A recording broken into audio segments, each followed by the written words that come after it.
Meditasi itu bukan hanya duduk kemudian merem, enggak. Meditasi itu adalah inner work. Kita bekerja.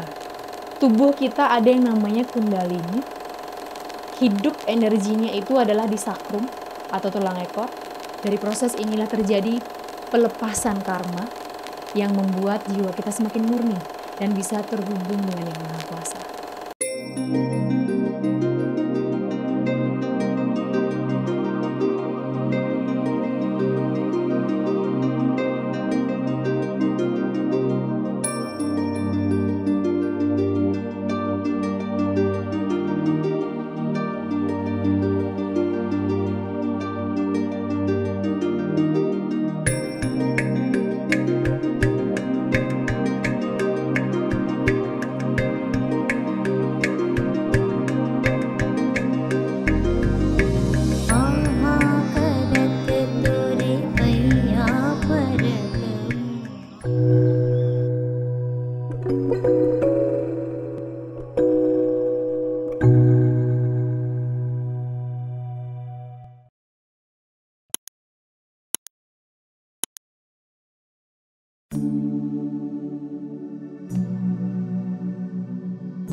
Meditasi itu adalah proses penyelarasan untuk membantu teman-teman para sahabat semua membuat sang jiwa itu jadi pemimpin.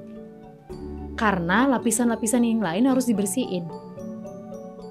Jadi jiwa itu harus sering dikunjungi, harus sering dikasih panggung kalau mau jiwa itu jadi pemimpin. Sama seperti kita mau membangun kebiasaan, harus dilatih terus kan. Jadi meditasi itu bukan hanya duduk kemudian merem, enggak. Meditasi itu adalah inner work. Kita bekerja. Di dalam itu kita bekerja. Menggunakan tools yang Tuhan kasih yang namanya nafas. Jadi di awal-awal meditasi mungkin akan berat. Apalagi bagi yang masalahnya masih fresh banget. Atau masih tiap hari harus berjibaku dengan yes or no. Atau harus digimanain. Itu kadang-kadang itu hadir dalam pikiran kita. Nah jadi meditasi itu di dalamnya ada 3 konten. Ada 3 proses. 1 adalah menyadari. Saat teman-teman merem, pertama, karena kedekatan kita dengan tubuh mungkin nomor 2 setelah kita dekat dengan pikiran. Jadi, si pikiran ini akan terus datang memberi kalian pertanda bahwa ada karma yang harus diselesaikan. Itu come up-nya dia berupa overthinking kadang-kadang. Dan dia keluar artinya, oh ini saya ada loh. Kadang-kadang hal yang paling tidak kita suka itu muncul dalam meditasi. Itu yang membuat orang yang tidak secara langsung bersama seorang guru dalam meditasinya, itu udah jadinya ngelindur. Malahan makin overthinking. Sebenarnya yang pertama harus dilakukan adalah menyadari. Menyadari bahwa semua proses itu pernah ada. Menyadari bahwa hidup kita ini penuh gejolak. Oh ya pernah begitu. Mungkin pernah ada dendam sama siapa, pernah ada dilukai oleh siapa, pernah melukai siapa. Oh, pernah terjadi, disadari, itu 1. Kedua, diterima. Ajak dia berdamai dengan diterima. Yang membuat kita makin gak beres adalah dengan kita menyangkal. Denial. Enggak, itu bukan aku. Enggak. Saya mau lupain ini. Sedangkan proses melupakan perlu mengingat. Jadi gak bisa. Harus berdamai. Terima dia dulu. Oh ya dulu saya pernah salah. Oh ya dulu pernah begini. Terima. Yang ketiga, let go. Sadari dulu, kemudian terima dia pernah ada. Yang ketiga, sadari itu sudah dulu atau itu belum terjadi, atau jiwa saya, hidup saya itu adalah hari ini dan saya udah gak butuh itu lagi. Terima kasih wisdom, then the problem, I just let it go. Itu terjadi dalam 1 detik. Ketika pikiran datang, sadari, terima, lepas, kembali ke nafas. Terus itu berulang-ulang. Karena dalam proses inilah terjadi penyembuhan trauma. Dari proses inilah terjadi pelepasan karma yang membuat jiwa kita semakin murni dan bisa terhubung dengan Yang Maha Kuasa. Semakin dalam. Ketika itu sudah bersih, sudah biasa terhubung, dengan keadaan begini pun ubun-ubunnya bisa dingin, dan baru mikir perlu apa, alam yang konspirasi membuat itu nyata. Itu efek samping. Jadi loa itu sebenarnya efek samping dari kesadaran jiwa. Nah, jadi apapun gejolak dalam meditasi teman-teman mulai sore ini dan seterusnya, berdamailah dengan itu. Dan buktikan bahwa kalian adalah pemenang. Karena duduk ini tidak lebih sakit dari ketika kalian harus kena tipu. Kalian harus mengalami trial errornya hidup.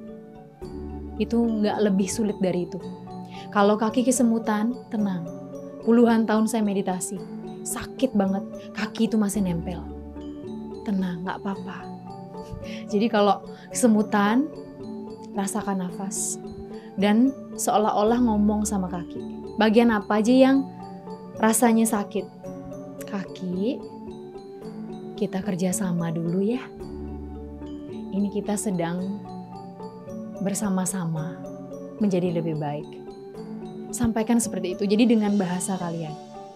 Dan biasanya saraf akan memutus rasa sakit itu dan menjadi biasa. Di situ juga kalian akan mengenali kekuatan pikiran. Mungkin perlu dijelasin juga tentang dasar-dasar meditasi. Jadi meditasi itu posisinya boleh dipilih. Jadi untuk wanita biasanya wajrasana seperti ini. Tapi kalau di pasraman boleh kita bersila semua. Karena kita mulai melangkah sebagai seorang yogi. Nah jadi dari posisi itu sadari tulang punggungnya lurus namun rileks. Jadi lurusnya itu jangan tegang gitu. Tapi rileks. Karena tubuh kita ada yang namanya kundalini. Hidup energinya itu adalah di sakrum atau tulang ekor. Di saat teman-teman meditasi, semua energi itu diaktifasi dan sesuai karma tentunya. Jadi dalam meditasi ini akan banyak proses penyembuhan dalam tubuh. Kemudian matanya terpejam dan kuncinya adalah nafas. Apapun yang terjadi, kembali ke nafas.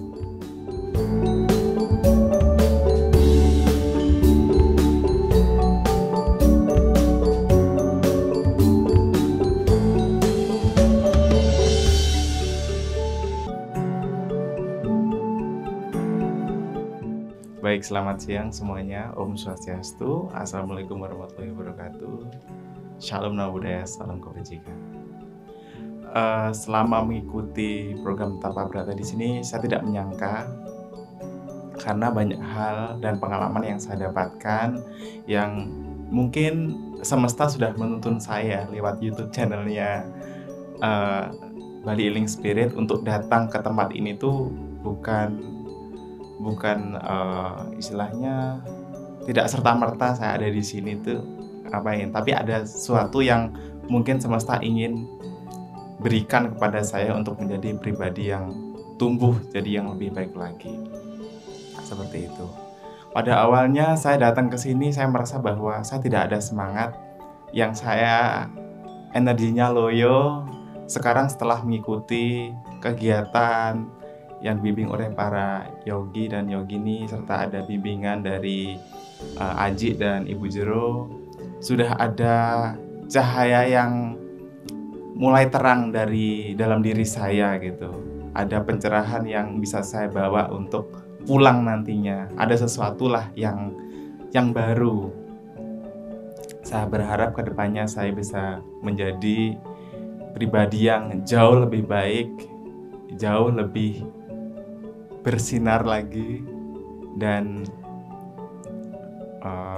bisa sukses ke depannya. Terima kasih.